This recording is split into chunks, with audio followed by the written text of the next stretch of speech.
Alright, let's fucking go, let's fucking go! Okay, so, in top-level constant macros, we deleted some code right here. You'll have to check the footnotes. Okay, in artgirl shader strings and shader source fragment number 8, we've injected this new lookup table. Special effect to frames of visible belonging to the rule Fada system. Down here, in the let the motherfucker burn loop down in what's my fire tile, inside of the section where we have a non-zero binary Fada tile, inside of Fada time right here, we are getting the frames of visible by using this lookup table. Rule Fada fx4 to FOV. How do we get FX4? Well, it's the least significant 2 bits of our Fada tile. So we'll just mask this with a binary 2. We have FX4 because this is FX4, and then we spit out FOV right here. We also have to cast it to int32 because this is unsigned 32-bit integer. Okay, down here in the next section, data by system, in the rule Fada section, we did not fucking need to make this lookup table, but let's look at it anyways. Rule Fada v16 to fx4. Special effects index, of which there are 4, and it's a constant array with 16 elements. The first thing is just a nothing effect.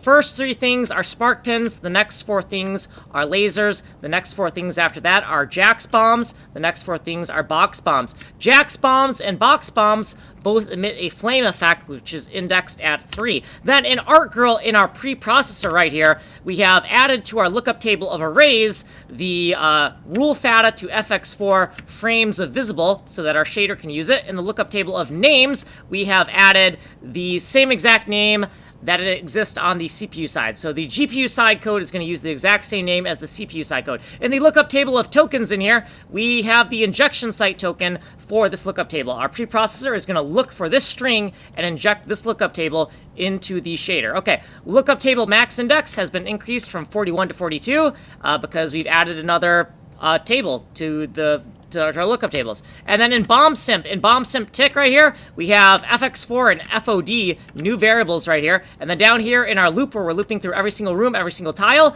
the fx4 is the flame type, the last 2 bits of the flame type. We're going to use the fx4 into the fx4 to flames of damage, and flames of damage, we're going to use flames of damage right down here, right? This was a constant, and now it's a variable, FOD, and that should be all of it. Yeah, that's all of it. That's all of it. We're out of fucking time. We're out of fucking time. We have no more fucking time. Go here if you want a longer explanation, because we got no goddamn time here. My name's Kanji, I'm making a game engine.